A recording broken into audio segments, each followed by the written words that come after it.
Yes, Mr. Thomas, anything you want to speak about Bharti and her work with the Udaanbharti Sky Foundation?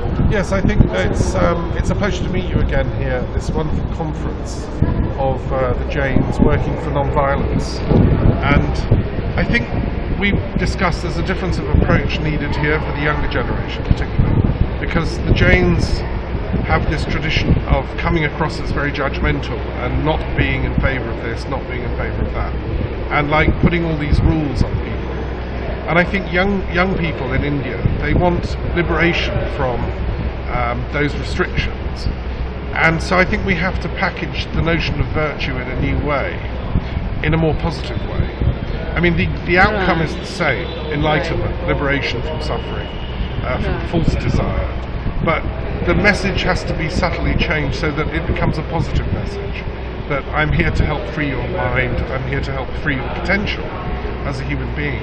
And what I think is so good about your talks and your workshops and your approach is that you take the positive element within every person and then you amplify it. You give them confidence in themselves so that they say to themselves, yes, I can do that. I didn't know I could do that, but I can do that.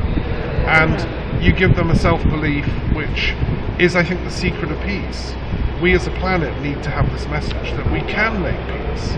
We can love that person we thought we hated. We can transcend that attitude of racism or, all the disabling thoughts that we all have, which come from a fear place. If we just give people more fear, like, the world's falling apart, you have to be terrified and do this, that and the other to avoid God's judgment, then you end up with a fallen world and a broken world. The message we have to get across, and I think what you're doing so brilliantly, is putting it positively, that you're charging them with the excitement of building a peaceful world by starting with their own potential, bringing that out so that it becomes a joyful act. Peace should be joyful. Right. It's I've coined this phrase joyism, which is a philosophical antidote to terrorism. Right. Terrorism is the notion that to create a perfect world, I'm going to create acts of terror, which is a stupid, illogical idea. To create a beautiful, peaceful world, I'm now going to do acts of joy. And that's what you're doing by spreading joy in people through your work. And long may it continue. Wish you all the success. Yeah, this is what I believe is we can bring peace into life when the power of love replaces the love of power. That's right. So thank you so much. Thank you very much. Thank you.